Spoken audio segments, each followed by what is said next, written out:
Hi folks, I have some breaking news here that I think that some of you might find interesting.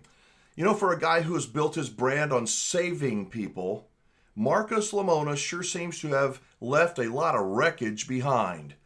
And today, finally, someone outside the RV world is paying attention. This morning, Business Insider published a blistering expose on Marcus Lemonis and his reality show, The Profit. A show that for nearly a decade claimed to rescue small businesses from failure. Yeah, right. But what the Business Insider article reveals is something very different. It's a pattern of broken promises, silenced victims, and psychological and financial damage that can no longer be brushed off just as show business. Now, before I go any further, let me be clear. What I'm about to share is my opinion. This is an editorial monologue, and I stand by every word of it. And if Marcus Lemonis, or anyone of his senior leadership team at Camping World would like to join me around this virtual campfire and speak for themselves, the invitation, it's wide open. I welcome it. But what I won't do is stay silent while more people get hurt. Here's a direct quote from the article. Actually, let's look at a couple of them maybe. Business owners have accused Lemonis and NBC Universal of aggressive tactics, broken promises, loading on debt, and deals that unraveled after filming. Business Insider interviewed more than a dozen people involved with the show and reviewed thousands of pages of court records, correspondence, and confidential settlement documents. Lemonis and NBC Universal have denied the allegations. Well, of course they have. Would you admit to something like that? What's the philosophy? Admit nothing, deny all, and demand proof? Stephen Marmer, a psychiatrist who has taught at UCLA School of Medicine, he did a report. He interviewed these people. Marmer wrote in the report how after interviewing 48 of the business owners or their family members, many described damage to their self-confidence, self-trust, humiliation in front of vendors or staff, alienation. At least 5 people said they had been suicidal or engaged in suicidal ideation. Goes on, it says, most of them will need ongoing treatment to recover from the PTSD and gaslighting they experienced. This from a man who smiles for the camera and claims he's just trying to help. Now this article, it details how nearly half of the small businesses featured on The Profit came away worse off than before Marcus ever showed up. Many of them signed airtight contracts that prevent them from speaking publicly, even now. Sound familiar?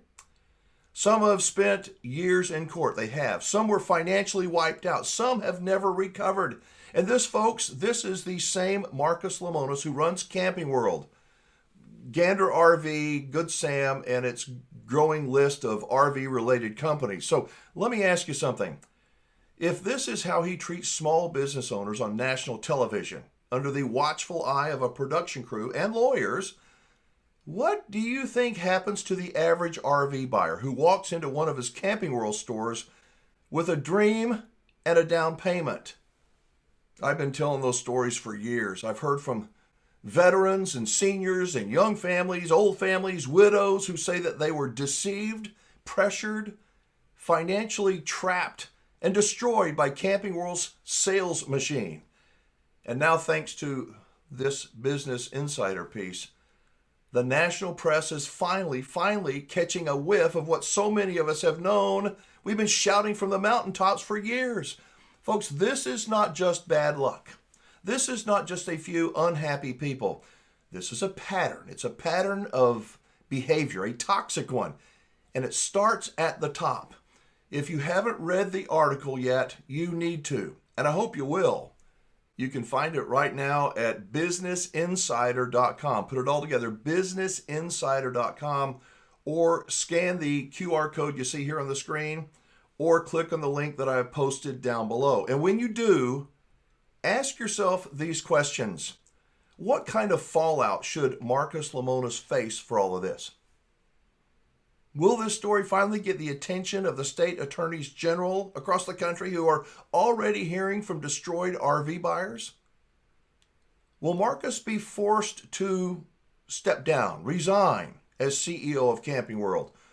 Or will he keep clinging to power like a tick on a bird dog?